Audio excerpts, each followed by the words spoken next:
Good morning, students. Question number 20th from miscellaneous exercise of chapter 10. Question number 20th.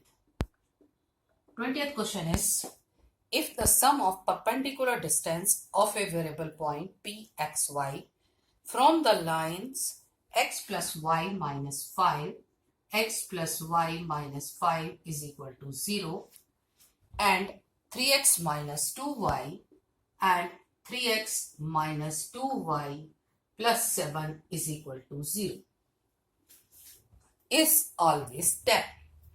Question given क्या है, एक variable point है p. Variable का मतलब जो पॉइंट फिक्स नहीं है, उसके कोऑर्डिनेट है एक्स वाई. p पॉइंट से फर्स्ट लाइन का परपेंडिकुलर डिस्टेंस और सेकेंड लाइन का परपेंडिकुलर डिस्टेंस का जो सम है वो 10 के इक्वल आपको गिवन है. Show that p must move on A line. It means इनका जो सम 10 के इक्वल गिवन है, अगर हम उसे सॉल्व करें तो हमारी लाइन की इक्वेशन आनी चाहिए, या ये कहें कि p जिस हिसाब से मूव कर रहा है वो एक लाइन बनती है, इसका जो लोकस है वो लाइन है. तो p पॉइंट से हम परपेंडिकुलर डिस्टेंस निकालेंगे. p पॉइंट से फर्स्ट लाइन का, this is A B line ले लेते हैं and this is C D line. From p point perpendicular distance, हम किसका निकाल रहे हैं पहले, perpendicular distance of first line plus perpendicular distance second line.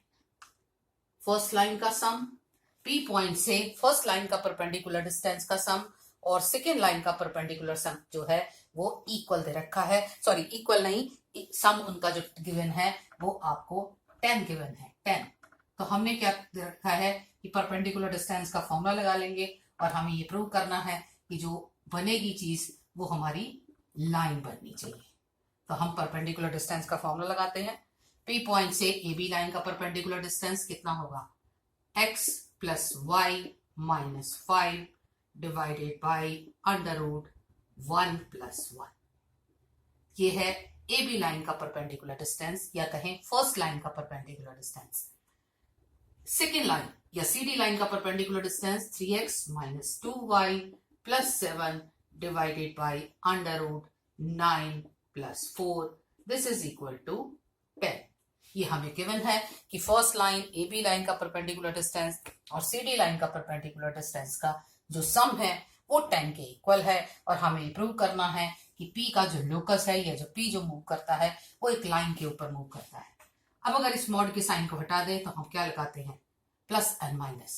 तो क्या बना, x plus y minus 5 divided by root 2 plus minus 3x minus 2y plus 7 divided by root 13. This is equal to 10.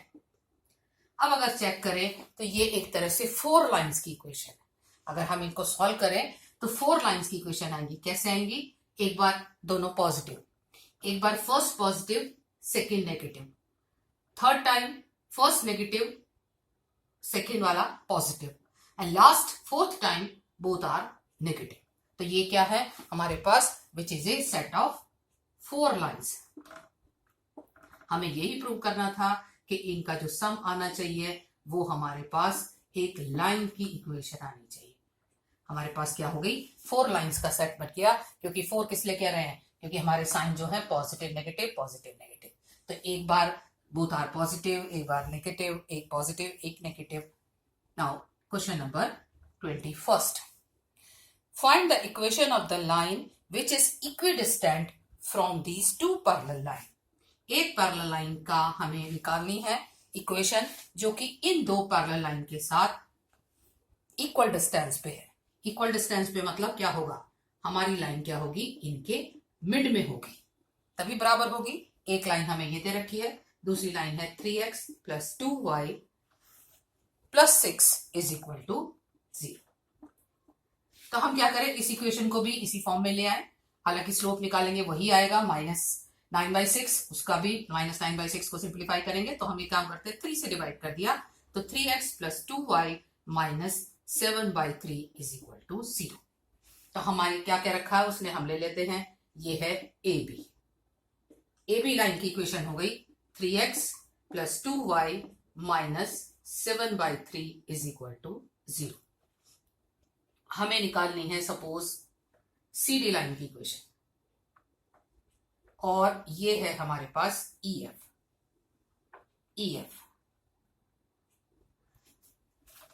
की इक्वेशन है हमारे पास 3x plus 2y plus 6 is equal to 0।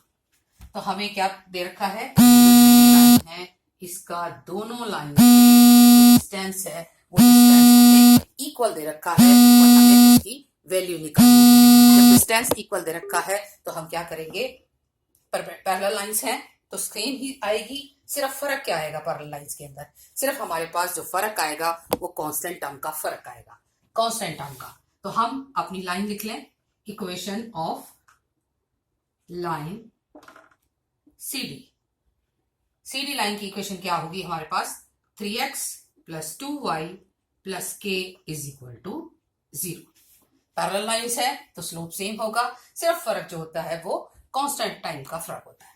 अब इस पे हमने क्या करना है, इन दोनों का डिस्टेंस और इन दोनों का डिस्टेंस इक्वल है। तो हमें पता है पैरेलल लाइंस का जब हमें परपेंडिकुलर डिस्टेंस निकालना होता है तो हम क्या करते हैं, k minus 7/3 minus minus plus हो जाएगा, k plus 7/3 divided by under root 9 plus 4, mod पूरे में लगा लेते हैं। दिस इज इक्वल टू इन दोनों के, पहले हमें इन दोनों का निकाला डिस्टेंस, अब मैं उन दोनों का निकाल रही हूं। This is equal to k minus 6 divided by under root 9 plus 4। हमने इसीलिए सेम बनाया था कि हमारा यहां गड़बड़ ना हो जाए डिनोमिनेटर के अंदर, तो हमारा ये चीज होगी। अब डिनोमिनेटर हमारा cancel. Now open the bracket, bracket नहीं सॉरी मॉड साइन, मॉड खोलेंगे तो वही चीज वो था पॉजिटिव नेगेटिव। अब हम पहले क्या करेंगे, सेम साइन लिया, first case 7 is equal to k minus 6, ये हुआ हमारे पास case first. This is equal, cancel हो गया क्योंकि इक्वल दे रखा था, 7/3 is equal to minus 6, it is impossible. क्या लिखा हमने, इम्पॉसिबल, क्योंकि 7/3 जो है वो माइनस 6 के इक्वल नहीं हो सकता। अब केस सेकेंड क्या कहता है कि एक हमने सेम साइन लिए थे, अब हम अपोजिट साइन ले लेते हैं, किसी को भी पॉजिटिव किसी को भी नेगेटिव, ऐसा कुछ नहीं याद रखना है। तो ये हो गया k plus 7/3 is equal to minus k minus 6।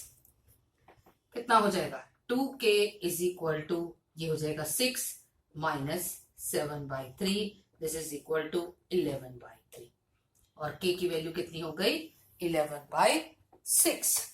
11/6 हमें यही निकालना था कि कांस्टेंट टर्म की वैल्यू कितनी आएगी। कांस्टेंट टर्म की वैल्यू जो आई वो 11/6 आ गई। तो इक्वेशन कितनी आई, इक्वेशन ऑफ CD। अगर हम इक्वेशन निकालेंगे तो हमने सिर्फ क्या करना है, k की वैल्यू रख देनी है, हम इक्वेशन ऑलरेडी ये अपना मान चुके हैं। तो क्या आएगी equation of CD, 3x plus 2y, 3x plus 2y plus 11/6 is equal to 0। Question क्या था, ये दो पैरेलल लाइंस हैं, इनका एक थर्ड लाइन की हमें इक्वेशन निकालनी थी, जो लाइन इन दोनों से बराबर गैप पे थी। तो हमने क्या किया, उस इक्वेशन को मिड में लिया, तभी बराबर आएगा। पैरेलल लाइंस है इसलिए सब कुछ सेम होता है, सिर्फ कांस्टेंट टर्म का फर्क होता है। तो हमने पैरेलल लाइंस का फॉर्मूला लगाया, पैरेलल लाइंस के फॉर्मूले से हमारे पास k की वैल्यू का आ गया। ये ख्याल करना, अगर दोनों पॉसिबल हैं तो वैसे तो हो ही नहीं सकता क्योंकि मिड में दे रखा है, तो मिड में अगर मैं इस लाइन को कहीं इधर रखूंगी तो बराबर गैप पे नहीं आएगी, तो k की वैल्यू जो आएगी वो एक ही आएगी। तो जब हमने सेम साइन लिए तो हमारा आंसर नहीं आ रहा, अब हमने अपोजिट साइन लिए हैं तो हमारी k की वैल्यू जो आई है वो 11/6 आई है। तो इक्वेशन हमारे पास ये आ गई। तो इसमें ऐसा कुछ नहीं याद रखना, किसी का भी साइन कुछ भी ले सकते हैं, दोनों के सेम साइन, अगर चाहे तो आप दोनों पॉजिटिव ले लो, चाहे दोनों नेगेटिव ले लो, और एक पॉजिटिव और एक नेगेटिव। अब मैंने सेकेंड नेगेटिव लिया है, अगर आप फर्स्ट नेगेटिव लेते और सेकेंड पॉजिटिव तब भी आपके पास आंसर यही आएगा। Question next question is a ray of light passing through the point 1 2। थोड़ा सा अपना आपका फिजिक्स का भी हिसाब है। A ray of light passing through the point 1 2 reflect on x axis.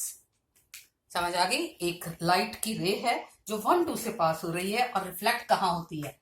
X axis पे जाके। ये हो गई 1 2 से पास हो रही है और ये हो गया एक्स एक्सिस पे 1 and 2। एक्स एक्सिस पे है तो कोऑर्डिनेट एक्स एंड 0। आगे बढ़ते हैं।